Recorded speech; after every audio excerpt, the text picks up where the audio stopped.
Hi, friends. Thanks for joining us. Do us a favor, smash that subscribe button. It helps the channel grow. Benny, where can they find us on social media? Yeah, you can find us, Ray Benny Sports. We're on Twitter, Facebook, Instagram, TikTok. Check us out also on Discord and Reddit, and leave us a rating on your favorite podcast provider. We got Bomber talk, a little bit of CFL talk, a little bit of Winnipeg Jets talk, and of course, we got quick shots. But let's start off with the Winnipeg Blue Bombers. Bomber talk brought to you by Fahrenheit Airbrushing. Stand out on the ice, pavement, or the field, or in the stands with a custom airbrush helmet, goalie mask, or project. A local Manitoba business with affordable solutions for any project. Check us out. Check them out. Fahrenheit Airbrushing on Facebook, or call them at 204-891-7431. And tell them Ray and Benny sent you. Sergio Castillo has been put on suspended list, and as per Darren Cameron, Sergio has temporarily returned home for a personal matter. So good thoughts and good vibes go out to Sergio Castillo while he's on this list. But let's totally missed that. Yeah, that just happened tonight. Yeah, it was about an hour and a half ago that I think that was posted, maybe within the last 2 hours. Let's hope everything's okay. Yeah. Preseason game against Saskatchewan, a loss, but preseason. So it's really hard to get a real feel for player performances in the preseason. But what's one thing that you found encouraging from this game? Yeah, like you say, it's preseason. Bombers rested a lot of guys. Not very many starters. Zach Laros didn't play. So speaking of quarterback, I like the look of Terry Wilson. He stepped up as QB, made a claim for that third string spot with the Bombers. 11-16 and a touchdown, late touchdown, of course, in that game. Slower start, but hey, he had a very good drive, 81-yard drive, and it ended with a touchdown to Clevens Clericus, first rounder wide receiver that the Bombers took this year. So that was encouraging, and we'll see if he can build off in the next game. But nice to see they may have found that third stringer. Yeah, he played really well. Dang, and I'll get to him in a second as well, but I was really impressed. And of course, it's preseason, and I'm only going off one play here, but it was really eerie watching Chauncey Rivers in the third quarter pull this crazy hands move, swatting the tackle's hands away, beating him around the corner, and then demolishing Shea Patterson. All the while, he was wearing number 56. Looking like Alfred Payton with a little bit of attitude after the sack. Like I said, yes, I know it's preseason and I can't get all excited over one play like I did with Tyler Pigroom last year. But, you know, the guy went nuts against the Elks. Shoot, I saw the second coming of Tracy Ham. Yeah. But any which way, Chauncey Rivers looked really good. He reminded me of Swack on that one. So, you know, there's a concern about defensive end. And of course, this is not the be all end all with that one play, but it was really cool seeing him play that way and wear number 56. Yeah, there was the defensive end spot had a pretty good day, you know, for the Bombers. Even Taiwan Garbett ended up with a sack as well. A few other guys made their presence felt with some good rushes and stuff like that as well. So yeah, it looked good so far. So far that DE spot to find a replacement for Jackson Jeffcoat. Jeez. Yeah, the O-line looked pretty steady as well. Yeah. The starting unit, at least, they were able to keep Strevy up for the most part, other than on a couple blitzes. One was a missed pickup blitz, I believe, and the second one was caused by a blitz, and Strevler left the pocket, and then he got tracked down by Williams on Saskatchewan. So Wallace held his own. Lofton looked didn't really get much of a running game going, but again, it's preseason. It's hard to get that continuation and flow to get a running game going, but the O-line played pretty steady too. Yeah, Wallace looked a lot better than I think anyone really expected coming in there, right? Playing a Neufeld spot. Like, I think they were he was kind of raw, expecting him to take a little bit more time, whereas what was the biggest thing about his speed or his weight or something like that? Like, it might take some time to get down and get into game shape kind of thing, or CFL shape, right? Yeah. So, but yeah, apparently he looked, and from my eyes too, he looked pretty good. One thing that I found concerning, and I get it, yes, it's a limited playbook. The O-line, like we said, is still gelling. The majority of their starting receivers weren't there. Chris Strevler played a solid game, I think going 7 out of 8 in regards to completion percentage. Was able to obviously move on the run or be a part of the running game. There's no surprise there. But I think one concern, and it was a concern when Strevler took over the starting reins in 2018 or 2018, is that his ability to stay in the pocket and go through the progressions. There was one play, again, one play, just like I went with Chauncey Rivers, one play in the first where he had, I think it was Jeremy Murphy down the right side of the field, probably wide open with all the other players coming in on the receiver who got a short pass, and he didn't quite stay in his progressions to get that. Yes, there was pressure. Yes, the pass coverage was not perfect, but that question is still there. Can he stay in the pocket? Can he find that play before taking off and using his legs? So that was just a little red flag for me there. Yeah, you want to see him take that next step and hope that he came back as a better QB and not just a gimmicky come in and throw a couple passes here. But we need him if something happens to Zach Laros and be able to read plays, right? How many times have you seen Zach Laros hang in there and take a hellacious hit just to be able to get the pass downfield or find that right guy, right? Instead of taking a check down. So Yeah. Chevy's, yeah, he's definitely going to find that. What's concerning for you? For me, and again, preface it by preseason, the Bombers looked kind of out of sorts in this game. And again, not a lot of starters, a lot of new guys playing in the CFL for the first time, but 9 penalties, 117 yards. They allowed 5 sacks. They committed 3 turnovers, and their time of possession was under 23 minutes. So yeah, I mean, you didn't have your starting quarterback, you had your second string quarterback, and then the third and fourth guys who have no CFL experience took over. And for Barry, I believe at quarterback, it wasn't very good. He threw 2 interceptions. So bit concerning how disjointed they kind of looked, but I'll give them the break because, a lot of new guys, but I know O'Shea won't be happy with that many penalties. Yeah, at the beginning, especially when they were playing, I think Saskatchewan played 22 starters? Yeah. 22 to 10, really, in the starters department, I think. Oh, there you go. Yeah. You're gonna get penalties like that too. Yeah. And I mean, Saskatchewan ended up getting a lot of penalties as well in those games. I was a little concerned also about the DBs leading the team in tackles. They took like the top 4 spots, 2 of them being the safeties. That might be a bit of concern scheme-wise because I did see some good blitzing, but they weren't getting home, and that left the middle of the field open. So they're getting some pretty decent gains on the secondary, especially to that Aju. That's a cool name, Aju on Saskatchewan. Yeah. So yeah, hopefully the secondary will kind of clean it up, lock things down, and again, preseason, yes, we realize that being kind of picky, ticky-tacky right now at this point. Well, yeah, I mean, they're still trying to find the who's going to be the DBs back there, right? And now Jamal Parker is hurt too, so that doesn't help. Yeah. Terrell Ford didn't have a lot of passes his way, but the other guy, Tyreek McGee, did, and he got burnt by Kean Schaefer-Baker on a big pass early, or not a big pass, but basically a jump ball early in that game too, right? So. Yeah, one of these guys are gonna have to step up because a few injuries crept up here to Newfeld, Bighill in the 6th game, and same with Jamal Parker. So. You got to replace Demario Houston. Big play, big interceptions. Someone's got to step up and find those turnovers that Houston had last year. Yeah, and some people pointed out he also let a lot of big plays go. He did. He definitely did. He was definitely beatable, Houston, but he made some big plays with the interceptions as well. What's one thing that surprised you from that at the preseason game? I guess this could have been a concerning thing as well, but just how bad special teams it still was. I mean, they struggled in this game. What was it? A kickoff for 60 yards got returned by Saskatchewan, and another one for 60, a punt return. It ended up getting called back by a penalty. But yeah, I expect this unit to be a lot better this year. And return-wise, it wasn't very good. I know Castillo hit his too, so I can't say all special teams, but the return game was not good. Yeah, I don't know if I was surprised by that. They were bad last year, and they're still in preseason.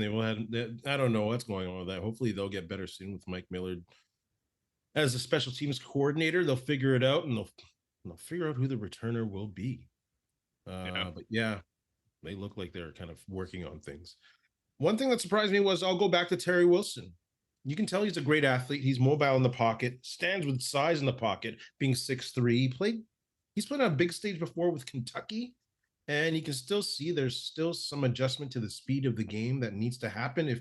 If both of our quarterbacks with Caleros and Strevler went out, I'd be extremely nervous if this guy had to start. Definitely needs some time to get acclimated to that speed, but threw some nice nice passes under pressure, and threw some great balls on the move, including that TD ball that you're talking about to Clarcia. So he keeps plays alive with his legs.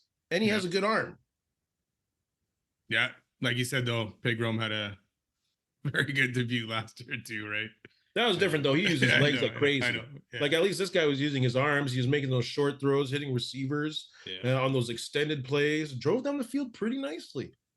Yeah, he made a comment, and he's played a bunch of different places that he's played in different situations that he's adapted pretty quick to those situations that he kind of knows going. Like, I mean, he obviously didn't know the CFL game, but he finds that he can adapt to things fairly quickly and understand things fairly quickly because he's kind of done it in the past. So that may have helped him going into this first game. And again, he was the third guy in, so you're also playing now Saskatchewan's backups kind of thing, right? So yeah. Yeah, definitely a great debut, and hopefully he can build off that. I think he won a bowl game in Kentucky. Yeah. Pretty good. Coach O'Shea talks about learning from the loss. What's the biggest lesson you learned from this preseason? The biggest lesson, I'll go back to special teams. It's not fixed yet. It's still a work in progress. Like the view from section 112 looks pretty murky in regards to special teams. Like there is some talent to return, but someone's got to step up. Someone's got to show consistency. The punting looked pretty solid. You know, I think they had 6 punts, 3 each for Sheehan and Mastro Giuseppe. And the punt coverage was pretty good and solid. But the kickoff with that 60-yard return, unfortunately, we didn't get to see the whole thing because CFL Plus is still ironing out some things on the stream, just like they're still ironing out statistics on the site. How does that happen still? It makes no sense that you don't have active stats. This is preseason for the players, not statistics on a website that should have been done last year. This is crazy. I don't get it. I really don't understand how you do not have this stats in place. Cut the cord. You should have cut the cord at the end of last season that this wasn't done and find someone else. It's stats. How hard is this? Every league does it. Find it. Don't reinvent the wheel here. If it's not working, get back stats. Just have stats. At least something. Yeah. Like and now I'm looking for 2023 stats. Nowhere to be found. Nowhere. What is the... It's not like you're looking for 1960s stats here. You're looking for stats from a year ago and you still can't find them. Yes. This is crazy. This better be good. You got 2 more weeks to figure it out. Oh my God. You really think it's going to be done? Shoot. There's no way. There's no way. I haven't even heard anything else about it. I haven't heard Uncle Randy talk about it. Yeah, this is not good, man. Not good. No, this is crazy. Like this real-time digital garbage, if you can't get the foundation for simple stats, you know, I could care less where the ball is on the TV screen because I'm watching it on TV anyways. I can care less about how many kilometers someone's walked on the field, whatever. Yeah, I'm there to watch a football game. All those stats are nice to look at if you want to after the game, go back and review it, see what happened. But yeah, I'm there to watch the game. Even if I'm watching it on TV, I want to see I'll see where the ball went with my eyes. I don't need to know exactly, and I'll see where things end up after the play, right? Yeah. I don't need stats across the screen. I don't want a distraction from the actual football game. So I'm hoping that kind of shit does not take over. What's the biggest thing you learned? Again, that it's preseason, but also that, you know, I thought the Bombers were pretty set roster wise, but there is a lot of positions where there's going to be a lot of new guys and potentially some guys that not necessarily a lot of CFL experience going in, right? DBs, you got your right tackle. I know Lofton has CFL experience, so we'll see what ends up there. Wallace, I mean, with Neufeld hurt, who knows how long he'll play. Dobson's still pretty green, right? That 5th wide receiver spot. You got Brian Cole, maybe playing a new linebacker role for him. And then your defensive end, you got who are fighting for Jackson Jeffcoat's spot. So a lot of new guys are going to make some debuts in the CFL, and depths in some of these spots are not the greatest with CFL experience. So we'll see it, and the Bombers got some tough decisions to make. Oof. Yeah, no doubt. This will be a very different team. The most change I think we've seen in the last 5 years. Yeah, and a lot of it on defense, right? Because I mean, the main receivers are coming back. There'll be possibly a 5th different one, right? Running backs are the same. Quarterback, O-line, yes, some changes, but most of them are going to be defensive side. And I didn't really realize that. I thought, okay, they're getting a lot of these guys back, but Bighill's on the 6-game injured list now, right? So he's not playing for bit. So we'll see who takes over that middle linebacker spot too. Yeah. Jordan Younger. What you gonna do? What you gonna Welcome do? to the CFL, man. I Let's know he's just been in the CFL, but welcome to the coaching position. yeah, exactly. As a coordinator. Yes, exactly. Let's take a look at that linebacker room. Any concerns, highlights, weaknesses, strengths? I'm going to go with a concern that you had with the receiving core, and mine is age with the linebackers. Yeah.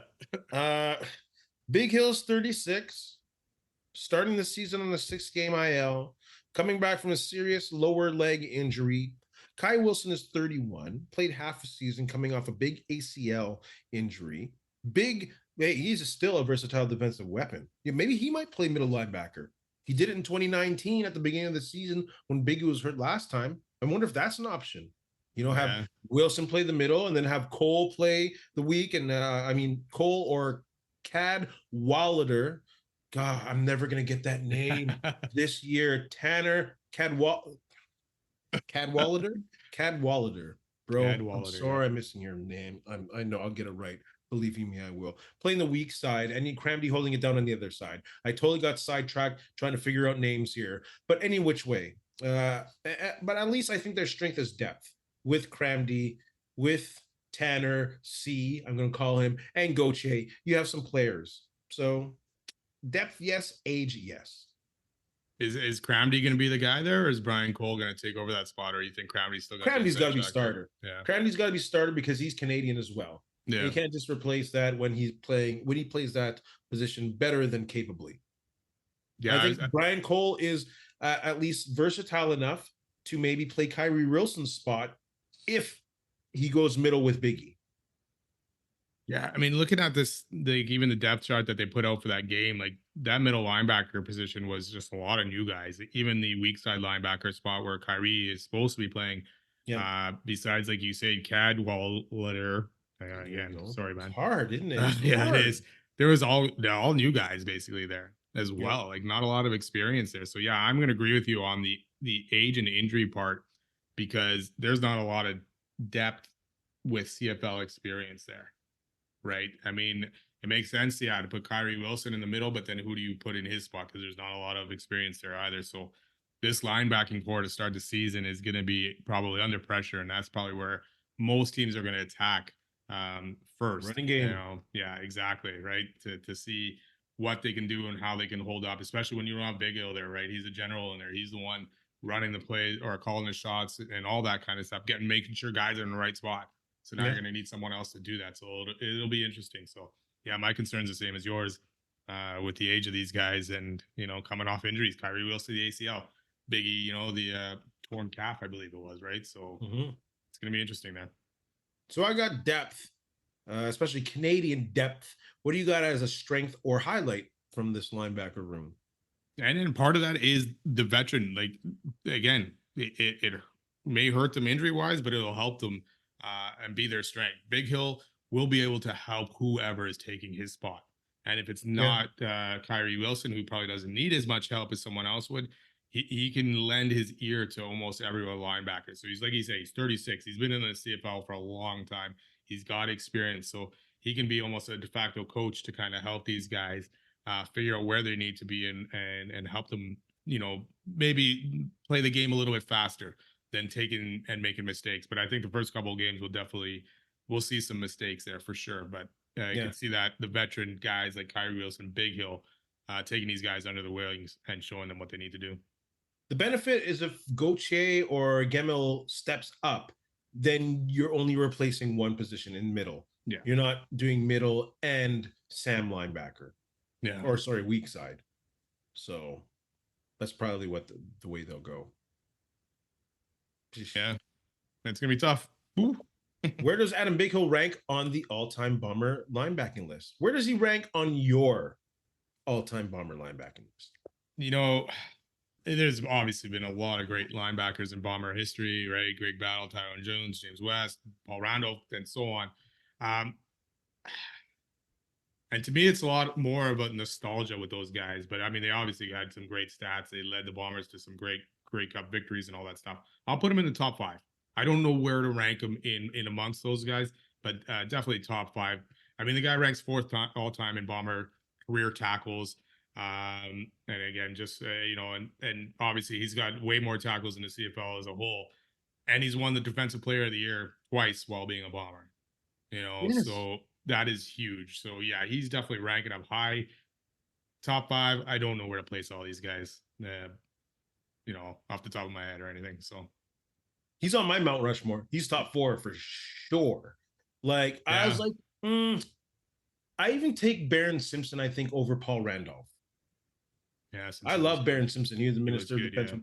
Yeah, Also yeah. a guy who came from BC, I always forget just about like Biggie. Simpson. Yeah, So, yeah, I know, underrated. yeah, exactly.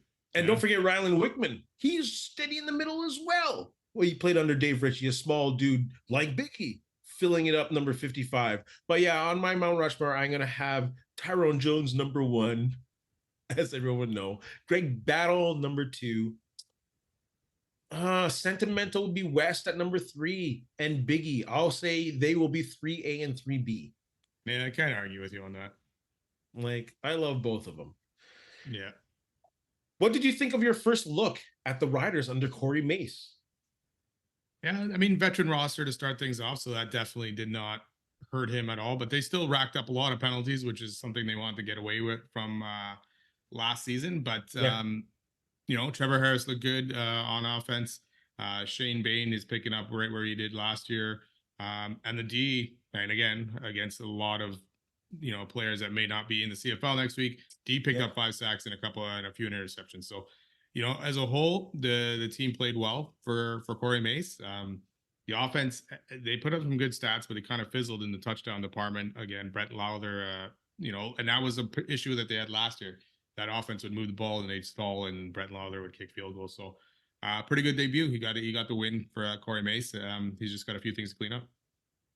Yeah, I really like whatever that is, like the energy and support that they have for each other on that sideline.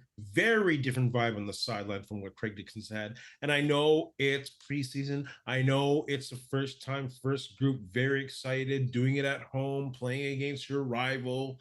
But I think they straight up had a good vibe on that sideline. Very different from what they were. They had some real vocal leaders. You can see Yoshi. He was probably spent more energy on the sideline encouraging teammates than he did when he played his little brief appearance in the game, to be honest with you. And we knew that was his role. Yeah, that's him, man, right? That's where he's getting the icing on the cake as a highest paid American lineman in the CFL. Yeah. He always brought that enthusiasm every game with the Bombers too, right? So that's we talked about it before too. The Bombers are going to have to find another guy, yeah, that'll take that spot.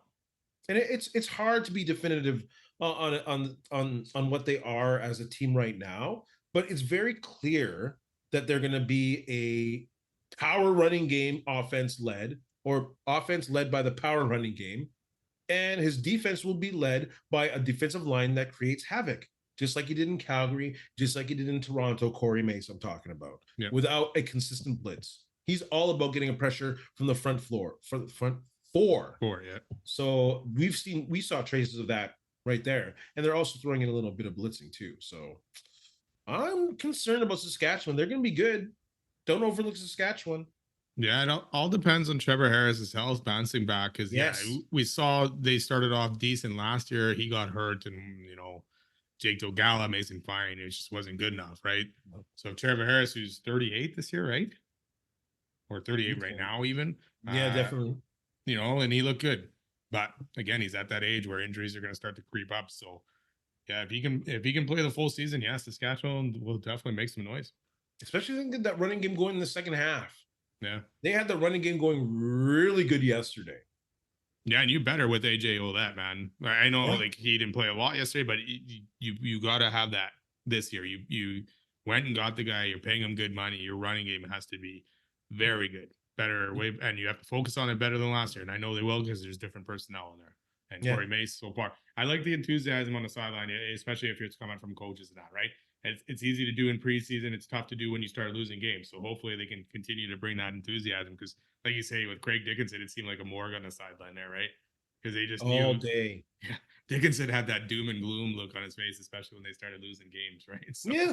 Well, he had that look on his face when they were winning games. That's true. He's like, he was waiting for things to fall apart. Yeah. And when you have that vibe on the sideline, things fall apart. It's funny when you And they watch. did. They did. When you watch coaches, they look like they got the worst, most miserable job on earth, right? Barely any Yes. smiling. Oh, that's just like, I get it. There's a lot of pressure and stuff like that, but enjoy the game a little bit, crack a smile here and there. It's called the Belichick mask. Yeah, it's like too much, guys. It's like, come on. Jeez. Or the Don Matthews mask, I guess, in the CFL. Yeah, every coach is like, it's like, enjoy this, throw a couple swears like Paul Maurice has. Oh, we'll talk about Paul another day. Let's move on, though, to some Winnipeg Jets talk, NHL talk. Ehlers, lots of trade talk. Ehlers for Chychrun is one that we're hearing here and there. Would you make that trade? Yeah, I think I would. It worries me about Chychrun being on Arizona, then Ottawa, and now looking to be traded again. But he's a left-handed defenseman, and the Jets need that, especially with Dylan and DeMello being free agents. You need someone that can step up in that top four and play well. And he's still young. I know he's got 1 year left on his contract, same as Ehlers. So if you're going to trade Ehlers, yeah, I would look to maybe make that trade for a defenseman. Is Chychrun the best guy out there? No, I haven't looked through a lot of other stuff, but I would probably make that trade. Man, I just don't get the vibe from Chychrun. Yeah, like there were some rumors that he wanted out of Ottawa and he wasn't very keen on playing in Canada. Just like Ehlers, he has a 10-team no trade list, and I'm sure Winnipeg's on there.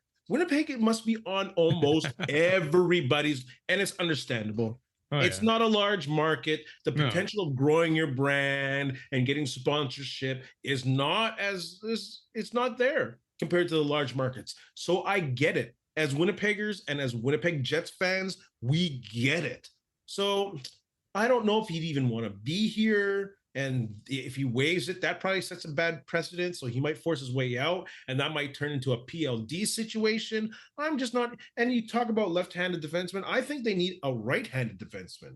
And I'd rather they just trade him and get some draft picks, which they traded all away for these past trade moves that they've made, and understandably it's made the team better, but they are sorely missing draft picks. Get some more draft picks from someone like Buffalo or Chicago, and you know what, use the cap space to maybe sign a defenseman in free agency like Sean Walker, who they should have gotten during the trade deadline in the first place, but they couldn't have offered first like the other team did, like Colorado did. But yeah, they need a right-hand defenseman, and I don't know. I don't know with Ehlers, man. I kind of want to give this guy a shot to stay around with the new coach and see what he can do and keep him as a trade deadline asset. And you might get more at the trade deadline even. So I don't know. But I'm not a huge fan of Chychrun, and I don't think they should make a move for him. Yeah, Ehlers, I don't want to trade him either. I mean, I'd rather keep him, but yeah, I mean, if things are kind of going separate ways with them, and it's kind of been going over that for the last couple of years. And if you go with Scott Arniel as your coach, then it's probably, hey, goodbye, Ehlers. And the one thing that if you wait for the trade deadline is if you're in a playoff spot, which we fully expect the Jets to be next year after this past season, right? You're not getting rid of Ehlers at that point, right? Even though he's underperformed in the playoffs. But yeah, I think if you're going to make a move, it's got to be around the draft. And yeah, and if it ends up netting you somehow a first rounder for Ehlers, maybe do that. But the only thing is the Jets are in that kind of win now mode, right? Yeah. Whereas that draft pick won't necessarily help this year. Right. Well, so maybe they might bring those young guys up then with Scott Arniel. Like, is it bad to have a $6 million winger on the third line? Is it really that bad? Who's that? Ehlers? Yeah. I mean, yeah. If he was producing better, if he's great at 5-on-5 and he's producing on third line, and the Jets are able to have a fourth line with Lowry and Niederreiter, or maybe Niederreiter's playing the same line with Ehlers, what's wrong with a $6 million guy playing on the third line if he's playing more efficiently and benefits the team? If he's playing that offensive role, right? But Lowry's not going to be bumped down to the fourth line anyways. Lowry's going to continue. We always said the best team the Jets are probably going to have is if Lowry is on the fourth line. Yeah, but like these line distinctions in regards to third and fourth and who you're playing against it, like they played the third line against the first line against Colorado anyways. So what's the distinction in regards to third or fourth line? It's just who you're playing with at this point now. Yeah, but they played that Lowry line against McKinnon and all that just to hopefully stop McKinnon, right? Not necessarily to score. If the Jets somehow pitched in a goal with Lowry on the ice against McKinnon, hey, great. But otherwise, success was, stopping those guys. Which then now you're down to 2 lines being able to score because your 4th line is only going to chip goals here and there. And I mean, they had decent first couple of games in that series, and then after that, they were nothing, right? Well, that's what I'm thinking. The 3rd line becomes a scoring line with Ehlers on it. I would love young that. talent, maybe Lambert and McGrory. Who knows? I would Niederreiter. Who knows? Yeah, I mean, a top 9 that can score is better than just a top 6 that can score, and your team would go a long way. Look at Dallas; they got depth throughout. Exactly. Like they're playing well. Edmonton doesn't. Again, they got a few good guys. They got Nugent Hopkins. When you play McDavid and Draisaitl as centers or whatever, then yeah, you got Nugent Hopkins on the 3rd line kind of thing. But it gets whittled down when those guys play together, right? But yeah, if you can go top 9 that can score, great. But that Lowry line didn't chip in enough after. They need that scoring top 9. They need it. It showed that was very apparent against Colorado. Yeah, and you're probably going to move on or move Appleton down at that point, right? Because that guy should probably not be in your top 9 at this point. He played more minutes than Ehlers. Yeah. That's good. That whole 3rd line played more minutes than that 2nd line for a lot of the time. And you traded a 1st rounder for Sean Monahan. And you didn't play him as much in the playoffs as you played that Lowry line. It's like, well, what are you doing here, man? So, yeah. Like, it's arguable that he's even a 3rd line center on every other good team in the NHL. Any which way. Yeah, you definitely need off-season to. Are you talking about Monahan? Yes. Yeah, I mean, he was the only guy available. Yeah, he's definitely not a 2nd line center. He showed that in the playoffs. But he was the only guy available, right? Yeah. So, and he made him better during the regular season, that's for sure. He did, but then he no-showed in the playoffs. Him and Toffoli, unfortunately. And a lot of other Jets. Jets fans, put your comments in the comment section below. Let's move on to quick shots. Who's the best candidate to knock off the Chiefs as champ? I'll say it first, San Fran. Did anyone really get any better in the NFC that will be challenging the 49ers in January? Nah. So I think it's San Fran. The Eagles, maybe. Did they get better? I mean, they changed up some coaching, so we'll see if that makes them better. Decent draft, yeah. Baltimore, maybe in the AFC before they even get the Super Bowl, but Baltimore's so up and down. I may have to agree with you with San Francisco right now in that. And right now, for San Francisco, Kansas City is basically their boogeyman. So, who's going to be in the NBA championship? You want my professional opinion on this? Yes. You know what? I'm going to go with the Minnesota Timberwolves. Good for them to get this far so far. And the Boston Celtics. I agree with you. Celtics, East, and Minnesota's just feeling it right now. They beat the champs, and Dallas doesn't have enough scoring to beat that Minnesota defense. Where will Linus?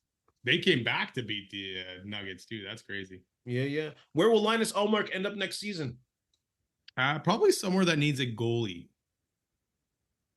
But I'll say the Leafs. Who do you got? You didn't let me finish. But I was going to say yes, the Leafs too. Oh, I thought you were asking me. I'm like, what's going on here? Let's go. Quick shots. Just being an idiot. Yeah. Stanley Cup final predictions. Who do you got? Dallas Rangers.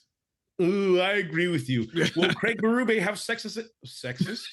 Well, you know what? That Craig Berube, it's not sexist, it's racist. Remember this dude?